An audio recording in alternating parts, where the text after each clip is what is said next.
favorite Sunset Beach memory would be winning the contest there with my brother caddying for me, for sure. That was epic. That was probably one of my favorite memories of my whole surf career so far. Probably like ideal sunset conditions is like I like sunset with a little bit more north in the swell, like maybe like northwest, just like a nice straight east trade, little bit low tide.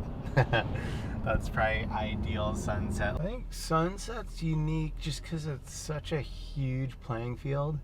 There's such a big space and like just these big peaks that come in. And so it kind of has like a little bit of a big wave feel, but then it's also sort of performance because you could rip it.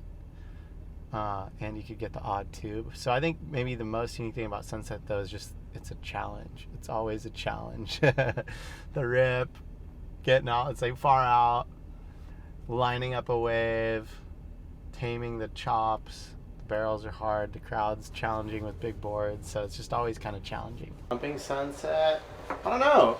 I think I like 6'8" or 6'10".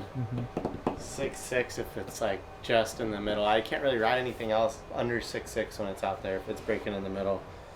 But I don't know, I feel like sunset's better to go on the longer side. I learned that last year. First moment at sunset was the first time I ever surfed out here for sure. I paddled out with Pato and Mike Parsons in the dark, and I'd never surfed sunset, and I followed Pato instead of Snips, which was stupid. And Pato paddled me like straight deep in the lineup. We like didn't really see that big of a set while we were paddling out, and then the whole horizon just disappeared. And I remember I knew I was screwed when Snips was like 150 yards outside of me on like a way bigger board than I was on, just stroking, and he like got over this huge west peak and the thing landed like right in front of me and Pat. It was like for sure a 10-footer, and I thought, I was like, oh my god, I'm dead, for sure I'm dead.